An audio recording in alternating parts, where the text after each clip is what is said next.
The motel room door that wouldn't stop shaking. The pounding started just after midnight. Not a knock. Not the kind of sound you make when you're asking to be let in, but the slow, heavy thuds of someone trying to force their way through our motel door. Each strike rattled the frame, sending vibrations through the thin carpet under my bare feet. I froze, my body pressed against the wall, while my cousin whispered from the bed, "They know we're in here." I wanted to scream, to call out for help, but the only sound in the room was the steady, deliberate boom. Boom, boom against the wood. And then, it stopped. That silence, I swear, was worse than the pounding, because it meant whoever was out there was waiting. My name's Daniel, and I'll never forget the summer of 2014. I was 16, just old enough to feel grown but too young to know real danger. My mom, my cousin Claire, and I were driving across the state to visit relatives. By the third night on the road, we were tired and desperate for rest. We pulled into a small town where time looked stuck in the 80s. The motel we found was called the Silver Lantern Inn, a peeling L-shaped building with faded red doors. The neon sign outside buzzed faintly, some of the letters burnt out so it only read S. Verlan RN. My mom checked us in while Claire and I unloaded bags. The lobby smelled faintly of bleach and cigarettes.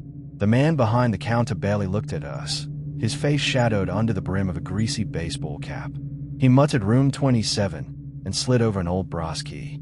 No ID, no paperwork, just a key. It should have been a warning sign. But we were exhausted, and the idea of beds and air conditioning was all we cared about. Our room was at the far end of the second floor. The hallway lights flickered, making the patterned carpet look like it moved under our feet. Claire carried the ice bucket, and I followed behind. That's when I saw him. A man stepped out of a door near ours. He wasn't old, maybe late 30s, but something about him made my stomach tighten. His clothes were plain, but his eyes, they didn't blink. He didn't smile, didn't nod, didn't even look away. He just stared at us as we walked past. When we reached the stairwell, I dared to glance back. The man wasn't at his door anymore. He was pushing the stairwell door open, following us. My heart raced, but I kept walking. Claire hissed, "Don't look, just keep going." The ice machine was at the opposite end of the first floor. The hallway stretched long and empty, the buzzing light above us throwing sickly yellow shadows on the walls. I kept telling myself it was nothing, but the steady sound of footsteps behind us said otherwise. We reached the machine. Claire shoved the bucket under the spout. Ice clattered, loud as thunder in the silence. I turned my head, pretending to stretch, and there he was, at the far end of the hall, just standing there, watching us. When our eyes met, he started walking. Not fast, not slow, just steady, purposeful steps. Claire whispered, "Run." We bolted for the second stairwell and didn't stop until we were back inside room 27, slamming the locks shut. We tried to laugh it off at first. Maybe he was just another guest. Maybe we looked suspicious carrying an ice bucket. But my gut told me we hadn't imagined the cold focus in his stare. We told my mom what happened, but she brushed it off. "You two just spooked yourselves. It's late. People act strange sometimes." So, we tried to sleep. Around midnight, the first sound came. Not footsteps, not voices, but the slow, deliberate rattle of our doorknob. Click, jiggle, pause. I held my breath as the knob turned back and forth, testing. Claire sat upright in bed, clutching the blanket. My mom grabbed her phone but hesitated. The knob stilled. Silence. We thought maybe it was over. And then, the pounding began. Boom, boom, boom. Each strike harder than the last, shaking the flimsy wood. My mom dialed the front desk. No answer. She tried her cell, whispering to 911. "Someone's trying to break into our room." The pounding stopped. Silence swallowed the room. I pressed my ear to the door, my chest tight. There were no footsteps, no retreat. Whoever was out there was still there, waiting. It felt like hours, though it was probably minutes, before we heard sharp knocks and a firm voice. "Police. Is everything all right in there?" Relief flooded me. My mom peeked through the peephole before unlocking the chain. 2 officers stood in the hall. One stayed with us while the other checked the building. He came back shaking his head. No one in sight. We told them everything. The man in the hallway, the pounding, the knob turning. The officer nodded slowly. "We'll check the cameras with the night manager." They left us locked inside, huddled on one bed. My mom's hands were trembling so badly she could barely hold her phone. When the officers returned 20 minutes later, one of them said, "You weren't imagining it. We saw him. He followed you down the hall earlier, then circled back. A few minutes ago, he was at your door." I asked, "Did you catch him?" The officer shook his head. "He left through the emergency stairwell. The cameras don't cover that side." "Who was he?" my mom asked. The officer's voice was flat. "We don't know yet, but he wasn't checked in under his own name." Part 5. The sleepless night. We didn't sleep again. Every creak of the old building made me jump. I kept imagining his face pressed against the peephole, watching. At one point, I swore I heard footsteps outside again. But when I looked, the hall was empty. As soon as the sun rose, we packed and left. My mom didn't even bother with breakfast. She just wanted out. We never found out who he was. The police said they'd run the footage, but we never got a call back. For all I know, he's still out there, waiting in another motel, staring at another door. A week later, back home, I woke one night to the sound of rattling at my bedroom window. For a moment, I was back at the Silver Lantern, my skin cold with fear. I rushed to the window and yanked the blinds open. Nothing, just the branches of a tree scraping in the wind. But I couldn't shake the thought. What if it wasn't the tree? What if he had followed us home? To this day, I never sleep in roadside motels. And whenever I hear a knock at night, I freeze, because I know some doors don't just keep strangers out. Sometimes, they keep the horror trapped on the other side. The man who kept switching rooms. Hook, start at the peak. I woke to the sound of a key sliding into our motel room lock. The handle pressed down. The door cracked open just an inch, spilling a strip of yellow hallway light across the carpet. "Who's there?" I shouted. The door froze mid-push. Then, slowly, it clicked shut again. But the worst part, when I ran to the peephole, no one was there. The hallway was empty. My name's Alicia, and this happened the summer after my freshman year of college. I was driving back home from visiting a friend in another state. It was late, I was tired, and I decided to stop at a budget motel off the interstate. The place was nearly empty. The parking lot had only 3 other cars, and the lobby was quiet. The woman at the desk was polite but distracted, typing something fast on her computer. She gave me a keycard for room 14 on the ground floor. The room itself was nothing special. A bed, a desk, faded curtains, and that faint smell of old smoke that never really leaves. I tossed my bag down and tried to convince myself I felt safe. By 11:30, I was half asleep, scrolling my phone under the thin sheets. That's when I heard the first sound. A knock. Not sharp, not polite, but a dull, heavy thud right against my door. I froze, listening. It didn't come again. I told myself it was probably a drunk guest who had the wrong room. I waited 5 minutes, then went back to my phone. But 20 minutes later, there was another sound. This time it wasn't a knock. It was the faint scrape of a keycard sliding into the lock. The green light flashed. The handle pushed down, but the security latch caught. Someone had tried to unlock my door. "Hello," I called, my voice shaking. Silence.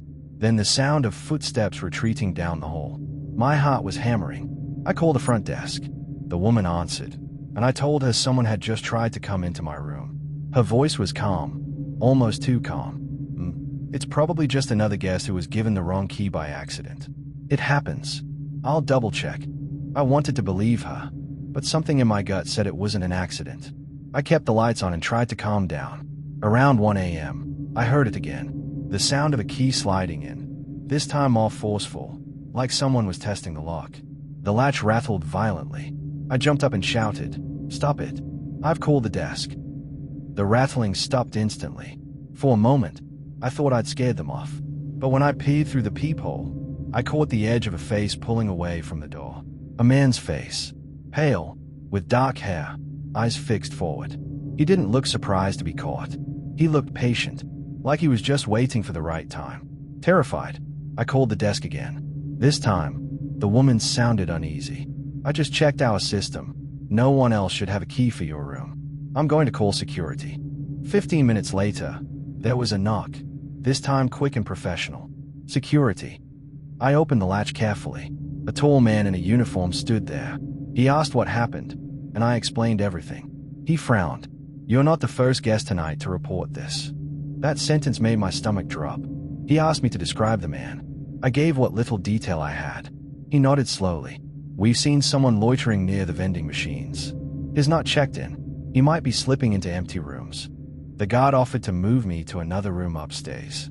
Reluctantly, I agreed. He walked me to room 34 on the second floor, swiping me in with a new card. "Keep the latch on," he said before leaving. I tried to convince myself I was safe now. It was almost 3 a.m. when I woke again. Not to knocking, not to rattling, but to the sound of the phone ringing. I answered with a shaking hand. A male voice said quietly, "You shouldn't have switched rooms." I slammed the phone down. My chest felt like it would explode. Then, the sound came. The keycard sliding in. The handle pressing. The latch catching.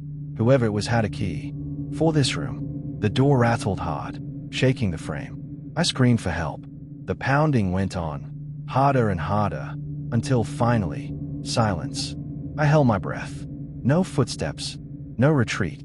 I pressed my eye to the peephole.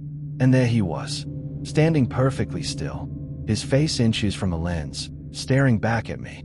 I stumbled away from the door, shaking so hard my knees almost gave out. Ending. The aftermath. Security and police came minutes later. But by then, the hallway was empty.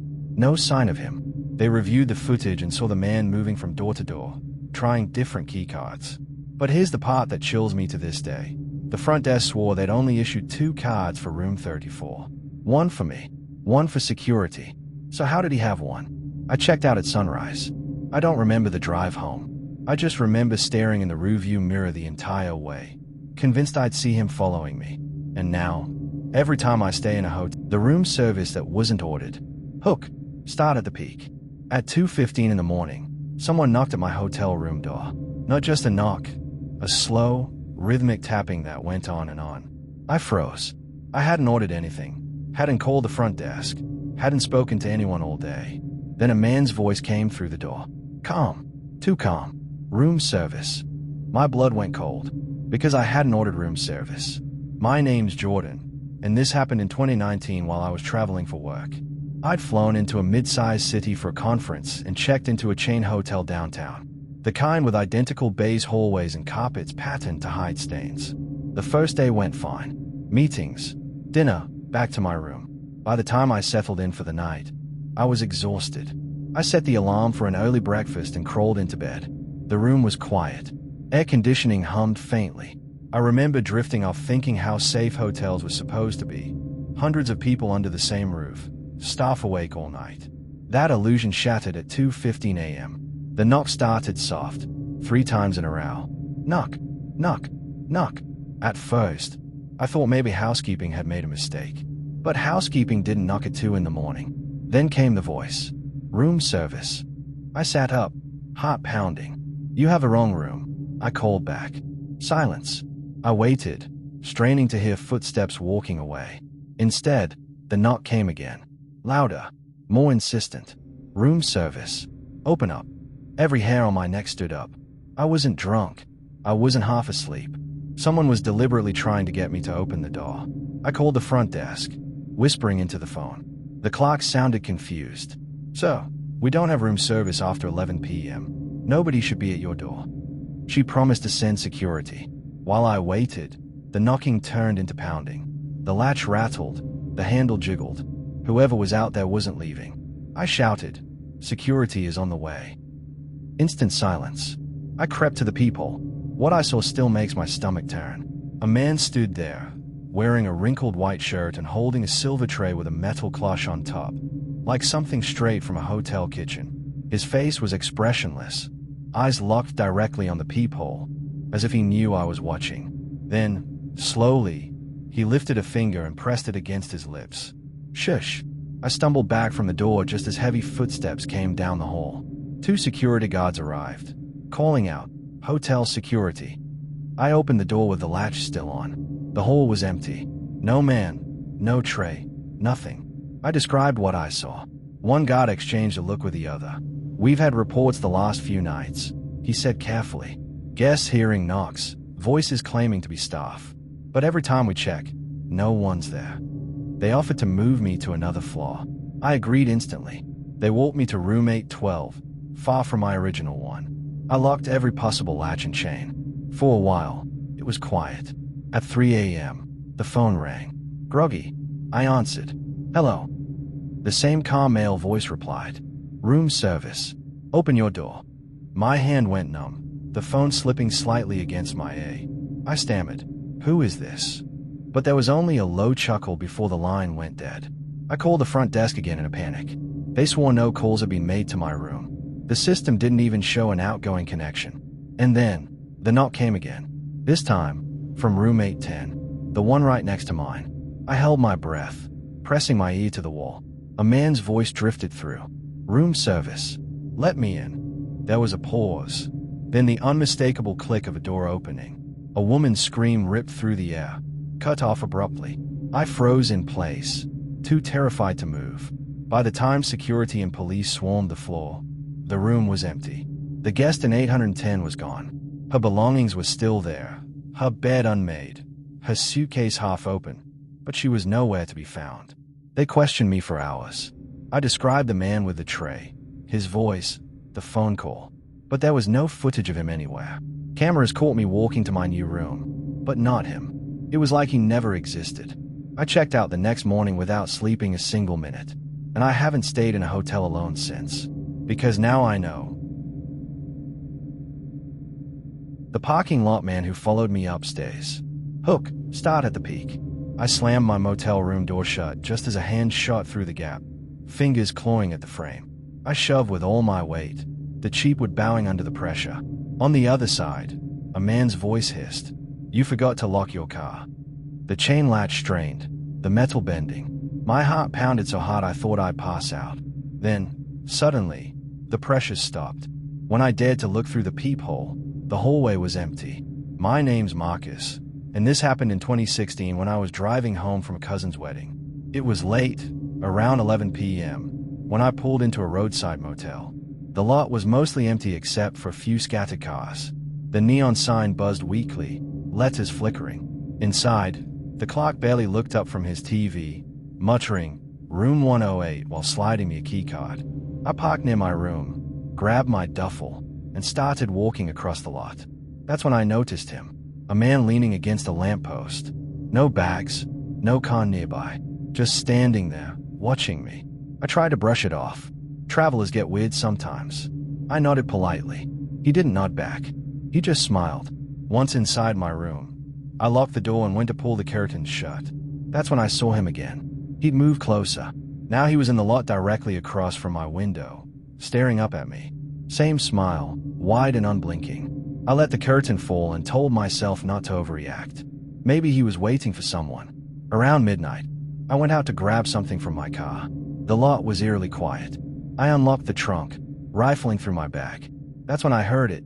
Footsteps. Slow, deliberate, crunching on gravel. I spun around. The man was standing 10 feet away, hands shoved in his pockets, grin stretched too wide. You forgot to lock your car, he said softly. My blood ran cold. The words didn't make sense. I had locked it. I backed away, clutching my bag. Stay back, man. He didn't move closer, didn't move at all, just kept grinning. I darted back into my room and bolted the door. Minutes later, the knocking began. First, light taps, then louder, then pounding, shaking the frame. Marcus, he whispered. My name. He shouldn't have known my name. I grabbed the phone, called the front desk, stammering that someone was harassing me. The clerk sighed like he'd heard it before. Stay in your room. I'll call the sheriff. The knocking stopped. For a long time, it was silent. I sat on the bed, clutching the phone, every muscle tense. Then, the handle rattled. Slowly at first, then violently. The chain latch groaned under the pressure. That's when the hand shot through, pale and clawing, trying to unhook the chain. His voice hissed, You forgot to lock your car. I shoved the door closed with everything I had. The fingers slipped out. The latch snapped shut. Silence. Red and blue lights finally lit up the parking lot 20 minutes later. The sheriff knocked, asked me to open up. I spilled everything. The man in the lot, the smiling, the knocking, the hand. The sheriff's face darkened. You're not the first tonight. He's been circling the lot, targeting single travelers. By the time we arrive, he's gone. I asked, "Who is he?" The sheriff shrugged. "We don't know. Doesn't match anyone registered here. Doesn't drive. Just appears." They offered to let me sleep in the lobby until morning. Exhausted, I agreed. I couldn't face that room again. At 4 a.m., I woke in the lobby chair to the sound of doors opening and closing. I sat up, disoriented. The clock was gone. The desk was empty. Then I heard it. A voice, low and calm, drifting through the empty lobby. "You forgot to lock your car." I turned slowly, and there he was, standing in the doorway to the hall, grinning wider than ever. When the sheriff returned at sunrise, the man was gone again. They never caught him, never even got him on camera. To this day, I triple-check every lock, every latch, every car door. But sometimes, late at night, I swear I still hear his voice in my head. "You forgot to lock your car."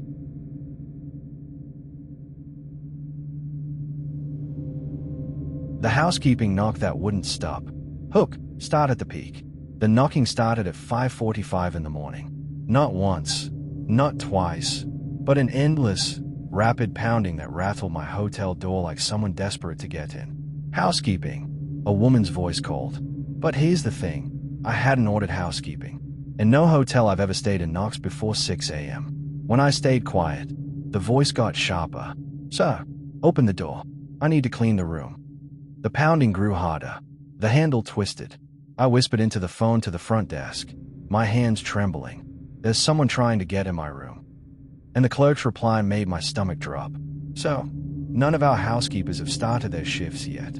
My name's Daniel, and this happened in 2017 when I was traveling for work. I'd checked into a mid-tier hotel just off the highway, the kind with free breakfast and a vending machine on every floor. The evening was normal, TV, a shower, lights out by midnight. I set my alarm for 7:30 to catch an early meeting. The hotel was quiet. Too quiet, almost, until the knock woke me at dawn. It began as a polite rap. "Housekeeping." I groaned, half asleep. "You've got the wrong room." Silence. I rolled over, trying to fall back asleep. Then came the knock again, louder this time. "Sir, open up." I sat up, heart beginning to pound. The clock read 5:45. No way housekeeping worked that early. The knock turned into pounding. The door handle jiggled. Metal scraped as if someone was trying a key. I jumped out of bed and called the front desk.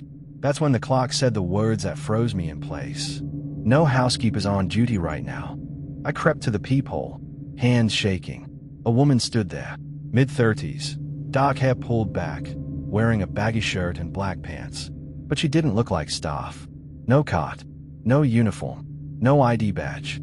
She leaned close to the door, eyes darting side to side.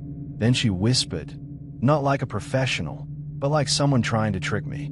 "Please, let me in, just for a minute." I stumbled back, adrenaline spiking. When she realized I wasn't opening the door, her voice changed.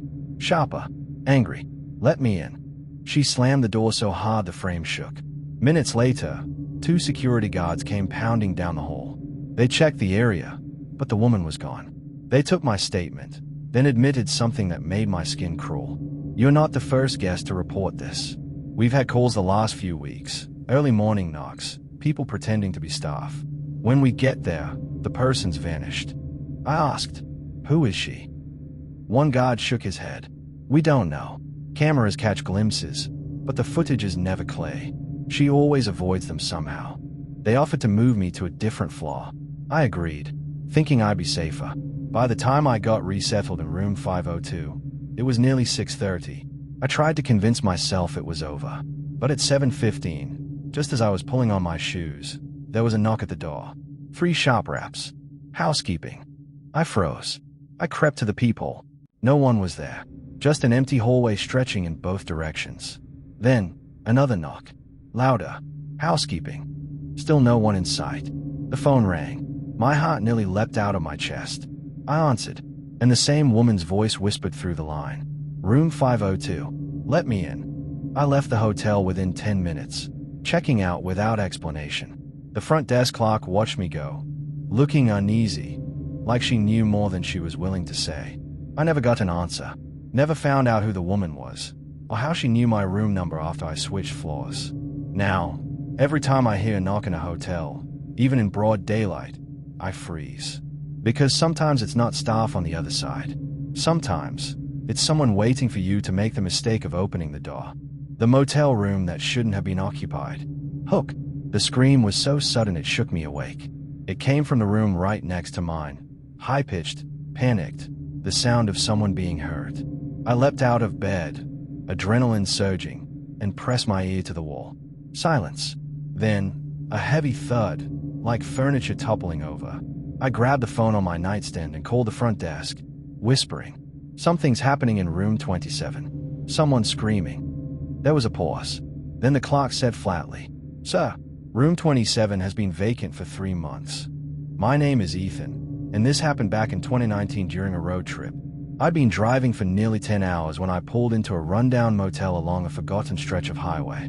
The place looked barely alive, a faded neon sign flickering, 2 cars in the lot, and weeds pushing through cracked pavement. The clerk seemed bored, almost irritated that I was checking in. He slid me the key to room 28 with barely a word. It wasn't great. Peeling wallpaper, an old TV, buzzing lights. But I just needed a bed. I had no idea what I'd hear in the room beside mine. The scream jolted me from sleep at 2:43 a.m. I knew it wasn't a dream. It was too sharp, too raw. When the clerk told me room 27 was empty, my chest tightened. "No, listen," I said. "There's someone in there right now. Check your records." "I'm looking at them," he replied. "We don't rent that room out. Hasn't been cleaned in weeks. No keys been issued." I hung up and pressed my ear back to the wall. This time, I heard a low, muffled voice. A man's. Then another sharp cry, followed by the sound of something slamming against the wall so hard it rattled the frame of my bed. I didn't sleep again that night.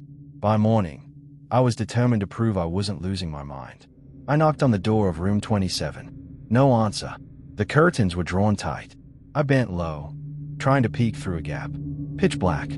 Later, when housekeeping was cleaning rooms down the hall, I asked the maid about 27. She froze for a moment, eyes darting nervously. "That room's off limits," she whispered. "Management doesn't let us go in. Don't ask about it." She wheeled her cart away quickly, refusing to say more. That night, it happened again. At exactly 2:40 a.m., I heard movement next door. Slow footsteps pacing across the floor. I pressed my ear to the wall, whispering. A woman's voice, urgent, almost pleading. Then another man's voice, deeper, harsh. The air in my room felt heavy. My skin prickled. I mustered the courage to knock on the shared wall. The voices stopped instantly. Then, from the other side, came 3 deliberate knocks back. I stumbled away from the wall, heart racing, every nerve in my body screaming at me to leave. The next morning, I confronted the clerk. I demanded to know what was going on in room 27. His face stayed blank, but his eyes flickered with something, annoyance, maybe fear. "Don't go near that room again," he muttered. "We've had problems. Guests complain, say they hear things, but there's nothing in there. Not anymore." I asked, "Not anymore? What do you mean?" He ignored the question, sliding me a checkout receipt even though I hadn't asked to leave yet. I should have packed up and driven away, but curiosity anchored me in that room one more night. And that night was the worst. At 2:43 on the dot, the voices began again, louder than before, like the argument was happening right in my room. The woman screamed. The man shouted. Furniture scraped violently. I pressed a pillow over my ears, but it didn't stop. The noise grew until the walls shook. Then, silence. A single knock echoed from my door. Not from the wall. From my door. I crept to the peephole. What I saw made my blood turn cold. It wasn't a person. It was just the door to room 27. Wide open. No one standing there. Just darkness yawning from inside. And then, faintly, from that black doorway, a whisper floated out. "Room 28. Let me in." I bolted. I grabbed my bag, sprinted to my car, and drove until the sun came up. When I checked my phone later, I noticed something that made me sick. The motel's receipt listed my room number as 27, not 28. To this day, I don't know if it was a mistake, or if I'd been in the wrong room all along. All I know is I'll never set foot in a roadside motel again. Start at peak. The elevator doors slid open, but it wasn't my floor. The button 44 was lit, glowing bright red, but the panel above me said B2. I stayed into the hallway in front of me, and my stomach dropped. It wasn't a normal hotel floor. The carpet was soaked, squishing as water spread in all directions. The wallpaper peeled in strips, and a faint light buzzed at the far end. And standing in the middle of that ruined hall was a man, pale, motionless, staring directly at me. The doors began to close, but just before they sealed shut, he smiled. My name's Marcus, and this happened in 2020 when I was in Chicago for a 3-day business conference. I was staying at a newly renovated hotel downtown. Everything looked polished, bright lobby, friendly staff, modern elevators with touchscreens. Nothing about it screamed haunted. The first 2 nights were uneventful, but on the third, everything went wrong. It started late, around 11:30 p.m. I'd gone down to grab a soda from the lobby vending machine. When I got back into the elevator, I pressed 4 for my floor. The doors closed, and I felt the car rise. Normal. But then the screen blinked. B2. The elevator slowed, dinged, and opened. That's when I saw it. The flooded, decayed hallway that shouldn't exist in a luxury hotel. And that man, watching me. I slammed the close button. My heart nearly burst when the doors finally shut. When they opened again, I was on 4. Clean, normal, bright lights, pattern carpet. I told myself I'd imagined it. Maybe a service level, maybe renovations. But deep down, I knew what I saw. The next morning, I asked the concierge casually, "Hey, does this hotel have a basement?" She blinked. "No, sir. Just the lobby and 10 guest floors." "Why?" I lied. "Oh, I must have misread the elevator screen." But her smile faltered, just for a moment, before she said, "If you notice anything unusual, please let us know." That should have been my sign to check out, but I didn't. That night, I was riding the elevator back up after dinner. A man in a suit got in with me. We nodded politely. I pressed 4. He pressed 7. The elevator rose, but then jolted. Hard. Lights flickered. When the doors opened, it was B2 again. Same flooded carpet, same peeling wallpaper. And this time, we both saw the man in the hall. The suited guy muttered, "What the hell?" The pale figure raised his hand slowly and pointed at me. Only me. The doors shut on their own, and the elevator resumed its climb. The man in the suit looked at me. "Pale. You saw that, right?" I nodded.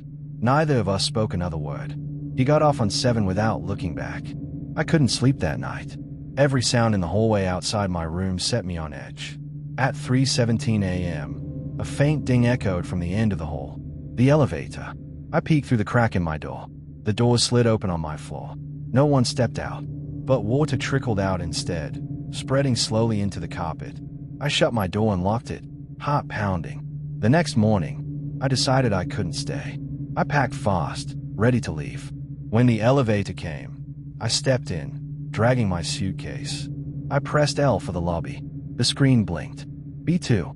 No," I whispered, frantically pressing lobby again and again. The car shook violently as it descended. The doors opened. This time, the hall was darker, more ruined. Water up to my ankles. The buzzing light flickered overhead. And at the far end of the corridor, the pale man wasn't alone. There were dozens of them now, all standing silently, all facing me. The first man stepped forward, smiling again. And then, in perfect unison, they all whispered my room number. 407. The doors closed.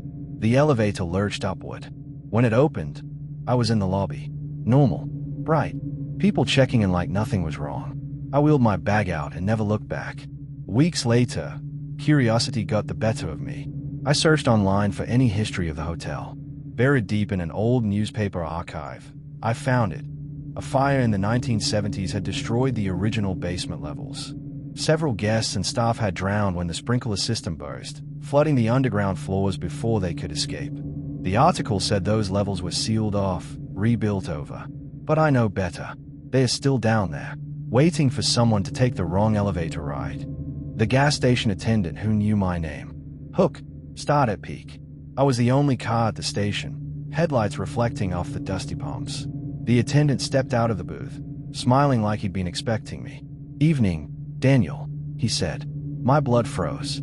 because I'd never seen this man before in my life, and I sure as hell hadn't told him my name. My name's Daniel, and this happened in the fall of 2021. I was driving cross-country, taking back roads to avoid traffic. By midnight, I was somewhere in rural Arkansas, running low on gas. When the glowing sign for a 24-hour station appeared, it felt like a blessing. The place was old, isolated, one of those two-pump setups with a flickering fluorescent light. The only sign of life was a booth with a man inside. I pulled up, shut off the engine, and that's when he stepped out and greeted me by name. I tried to play it cool. Do I know you? The man just grinned wider. He looked mid-40s, greasy overalls, skin too pale under the buzzing light. Don't you worry, Daniel. We'll get you filled up. He reached for the pump like it was routine. Every instinct screamed at me to leave, but my gas gauge was below empty. I couldn't risk stalling on a pitch-black highway, so I forced a laugh. Guess you must have seen my car when I paid before, huh? But I hadn't paid yet. I stayed in the car, doors locked, watching him through the windshield. He pumped the gas slowly, almost ceremonially. Then he leaned down, tapping the glass with one finger. You shouldn't be out here this late, Daniel. Bad things happen on this road. The way he said it wasn't like a warning. It was like a promise. I cracked the window an inch. How do you know my name? He tilted his head. You've been through here before, many times. But I hadn't. This was my first trip. When the tank clicked full, I shoved the $20 through the crack in the window, desperate to get moving. But instead of taking it, he slipped something else inside, a folded slip of paper. I snatched it and sped off, my heart hammering. A mile down the road, I opened the note under the glow of the dashboard light. Scrawled in messy handwriting was 6 words. Don't stop at the next station. 15 miles later, another gas station appeared. Newer, brighter, with several cars parked out front. Relief washed over me, until I slowed down and looked closer. Every single person at the pumps turned their head in unison to watch my car. Not casually, not curious, just synchronized. I didn't stop. I hit the gas and sped past, their eyes following me until they disappeared in the rear view. By 2 a.m., exhaustion was clawing at me. I pulled over onto a rest stop, planning to nap for an hour. But when I cut the engine, I noticed something sitting on the passenger seat. Another folded slip of paper. I hadn't put it there. Hands trembling, I opened it. Told you not to stop. Keep driving. I glanced around the empty rest area. No one in sight. Just crickets and the rustle of trees. I locked the doors and floored it back onto the highway. Eventually, dawn broke and I reached a bigger town. I pulled into a crowded diner, too shaken to eat, just staring at the note. I still don't know who that attendant was, how he knew my name, or how the second note appeared in my car. But one thing is certain, I'll never take that route again. And if you're ever driving lonely highways at night, and you see an old gas station with just one man working, don't stop, because he might already know who you are.